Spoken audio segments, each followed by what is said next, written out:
18 h, l'heure de votre dernier journal de la semaine. Au sommaire de ce vendredi 9 décembre, nous parlerons du budget primitif 2023 du département.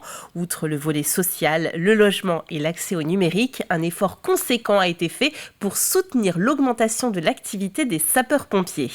Un conseil d'un autre genre a pris place à Saint-Jean-de-Mont. La séance d'installation du nouveau conseil des enfants. Ces derniers auront un véritable rôle à jouer dans la vie de la commune. Enfin, découverte de l'emblématique usine Étoile de Fontenay-le-Comte, une création de l'artiste et architecte Georges Mathieu, mise à l'honneur actuellement à l'Historial de la Vendée.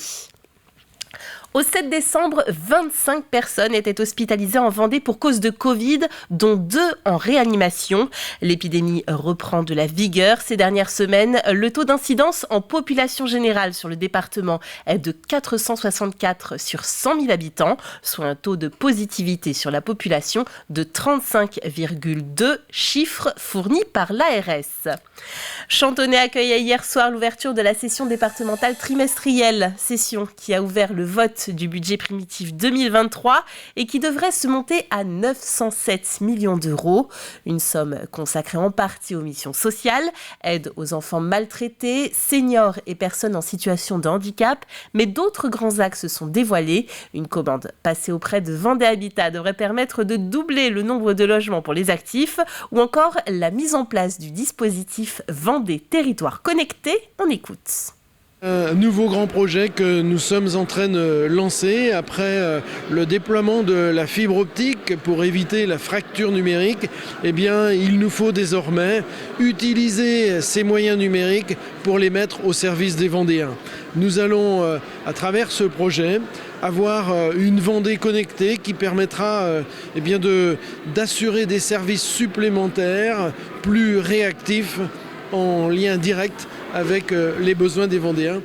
Et 5000 habitants de plus chaque année sur le département, cela fait autant d'interventions supplémentaires.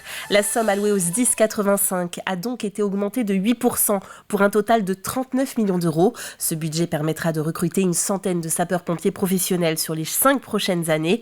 Le département compte 2600 sapeurs-pompiers volontaires, mais ces derniers sont souvent peu disponibles en journée. Des dispositifs expérimentés comme la garde postée, donc directement au poste de secours pour diminuer les délais d'intervention, ainsi que la garde différenciée, où les volontaires ne sont formés que pour intervenir sur du secours aux personnes et non plus sur les incendies. Ces dispositifs devraient permettre d'attirer davantage, mais le renfort de professionnels en journée devient indispensable. Au-delà de l'engagement de sapeurs-pompiers volontaires, de la promotion de cet engagement citoyen, nous allons procéder à un recrutement de plus de sapeurs-pompiers professionnels pour garantir la disponibilité de sapeurs-pompiers sur des territoires les plus en difficulté sur la disponibilité diurne. Donc il s'agit effectivement d'affecter ces prochains sapeurs-pompiers sur des centres répartis sur l'ensemble du département, aux endroits où les sapeurs-pompiers volontaires peinent à trouver de la disponibilité en journée. Saint-Jean-de-Mont a un nouveau conseil municipal. Alors un hémicycle bien plus jeune puisqu'il s'agit des récents élus du conseil municipal des enfants, une petite vingtaine de conseillers municipaux âgés de 9 à 12 ans et qui ont siégé pour la première fois cette semaine à l'hôtel de ville. Une séance d'installation solennelle au cours de laquelle les jeunes montois ont pu présenter les projets grâce auxquels ils ont été respectivement élus dans leur école. Le moment est solennel. C'est la première fois que le conseil d'enfants se réunit. Une installation à la mairie devant l'ensemble des élus de la commune. Il y a de quoi être intimidé. J'étais stressée. Et toi ? Moi aussi. Et toi ?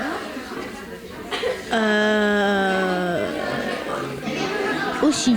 Des enfants parfois un peu stressés, mais des enfants engagés. Leur objectif, améliorer le cadre de vie de leur commune. Mon idée, c'est qu'il y ait plus d'art à la médiathèque. Pour le sport et le loisir, c'était d'installer un red zone où il y avait des trampolines et un endroit d'escalade. Refuge pour animaux. Refuge pour animaux, pistes cyclables, plus de poubelles de tri sont aussi des idées mises en avant par ces élèves de CM1 et CM2, 18 enfants qui ont à l'occasion de cette installation de leur conseil, voter pour leur présidente et leur vice-présidente. Ces enfants sont pris au sérieux, ce sont des citoyens à part entière. Il est bien normal qu'ils s'expriment et qu'ils apportent leur pierre à l'édifice. Lorsque nous avions fait le complexe sportif, la réhabilitation du complexe sportif, où nous leur avions fait visiter le chantier, et où nous avaient évoqué l'idée, mais regardez, les patères, dans les vestiaires, elles sont beaucoup trop hautes pour nous. Voilà, ce sont des petits détails, mais qui comptent à leurs yeux et qui montrent que le regard d'un enfant sur la ville a toute son importance. C'est un lieu où ils peuvent également créer des projets, et là on a vu qu'il y avait pas mal de projets autour de l'environnement, autour de la culture, autour du sport. Ce sont souvent des thèmes qui les animent, et on essaie de faire vivre ces projets de manière à montrer à tout le monde que nous sommes à l'écoute des citoyens. 18 jeunes citoyens désormais investis pour un mandat de 2 ans afin de participer à l'avenir de Saint-Jean-de-Mont. Et du sport avec le plateau du Mondial Football Montaigu présenté hier soir au public, la 50e édition de la compétition qui réunit chaque année quelques espoirs de la discipline est prévue du 2 au 10 avril 2023. Au total, 16 sélections masculines, 6 féminines, parmi lesquelles le Japon, les États-Unis et la Norvège. Déception cependant avec l'absence notable de grandes équipes attendues comme le Brésil, l'Espagne, le Bayern de Munich ou encore l'Ajax d'Amsterdam. On écoute un extrait de cet entretien réalisé par Alexandre Debray pour La Vendée en direct. Sur les nations masculines, notre souhait était de faire venir les 5 continents. Alors faire venir les 5 continents, c'est pas de difficulté, enfin pas de difficulté. Je dirais que c'est plus aisé de faire les 4 continents qu'on connaît. L'Océanie, c'est toujours compliqué. Donc là, on a eu la chance de pouvoir récupérer la Nouvelle-Calédonie. Alors la Nouvelle-Calédonie n'étant pas un pays, mais une fédération. Donc là, donc la Nouvelle-Calédonie. Après, il y aura comme ça le Japon, l'Arabie Saoudite, le Mexique, 4 pays africains, 7 pays européens, la France, l'Angleterre, le Portugal, la Belgique et tout ça, quoi. C'est vrai que ça a été, pour moi qui gère ça depuis longtemps, ça a été un peu compliqué cette année.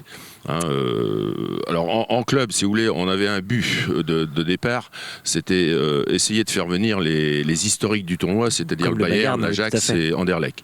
Bon, malheureusement, il a fallu se rendre à l'évidence par différents contacts et tout. On n'a eu que Anderlecht qui a donné suite. Donc on a Anderlecht plus les clubs français qui viendront derrière, comme Lyon d'ailleurs qui revient, comme Nantes, comme Rennes, comme Bordeaux, Lens et voilà, les historiques. L'intégralité de l'émission est bien sûr disponible en replay sur notre site internet.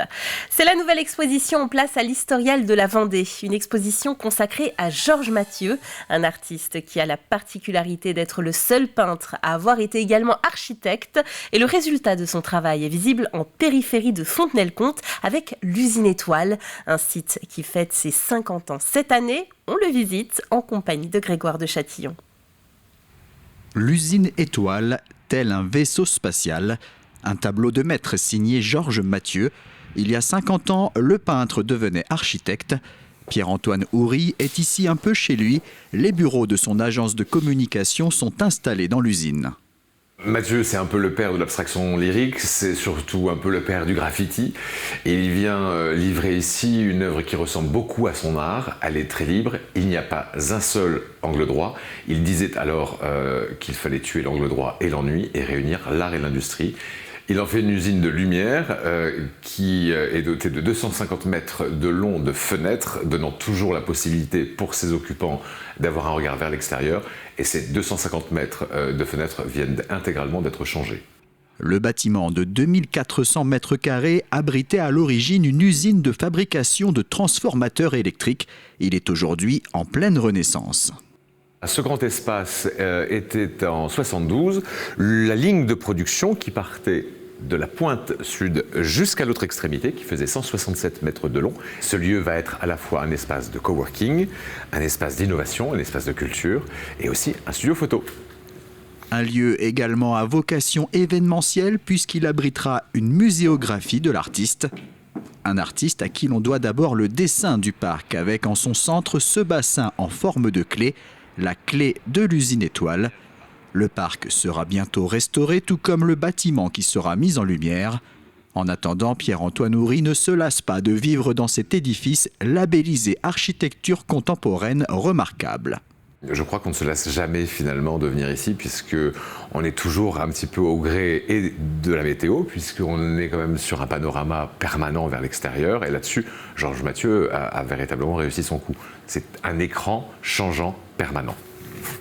L'usine étoile de Fontenay-le-Comte, conçue par Georges Mathieu, serait à ce jour la seule usine dessinée par un artiste peintre. Terminus pour le bus de Noël. Du 7 au 26 novembre, il a sillonné les différentes communes de l'agglomération de La Roche-sur-Yon pour collecter des jouets d'occasion. En cette 5e édition, 3500 jouets ont été offerts, soit plus de 20 mètres cubes de dons. Ils ont été remis ce jour à 3 associations locales, la Croix-Rouge Face Vendée et le Secours catholique, qui se chargeront de les distribuer aux familles pour faire le bonheur de nouveaux enfants.